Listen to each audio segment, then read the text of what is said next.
এবছর লক্ষ্যমাত্রার চেয়ে 15% কম চামড়া সংগ্রহ হওয়ার আশঙ্কা করছেন সাভারের ট্যানারি মালিকরা। অন্যদিকে শিল্প উপদেষ্টার দাবি, চামড়া শিল্প সংরক্ষণে সক্ষমতা বাড়াতে কাজ করছে সরকার। এদিকে সোমবারও সারা দেশে কাঁচা চামড়ার কেনাবেচা হয়েছে। সাদাত হাবিবি সেতুর রিপোর্ট।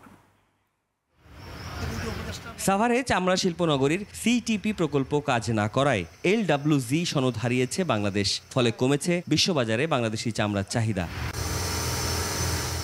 এমন বাস্তবতায় সোমবার সাভারের ট্যানারি শিল্পনগরী পরিদর্শনে আসেন শিল্প উপদেষ্টা আদিলুর রহমান খান। তার দাবি, যারা সঠিক সময়ে লবণ ব্যবহার করেছে তারা লোকসানে পড়বে না। এর আগের সরকারের ব্যাপারে কিন্তু যেটা হয়েছে আমরা সারা দেশের মানুষ জানি, ওই জন্য ওই সরকার পালায় গেছে।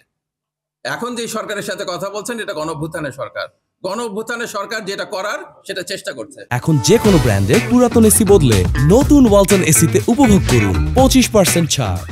আমাদের যে বেঁধে দেওয়া দাম 60 থেকে 65 টাকা ঢাকার চামড়া স্কোয়ার ফিট এবং ঢাকার বাইরের চামড়া 50 থেকে 55 টাকা, সেটার ভিতরে আমরা আগামী এক সপ্তাহের ভিতরে পরে আমরা কেনাকাটা শুরু করব। এদিকে সোমবার ঢাকার পোস্তা এলাকায় আড়তগুলোতে কাঁচা চামড়ার বেচাকেনা হয়। তোমার 600 টাকা বড়টা, মিডিয়ামটা 150-200 টাকা, যেমন মাল তেমন দাম। গত 3 দিনে পোস্তা এলাকার অলিতে গলিতে কাঁচা চামড়ার বর্জ্য জমে অসহনীয় দুর্গন্ধ ও অস্বাস্থ্যকর পরিবেশ তৈরি হয়েছে।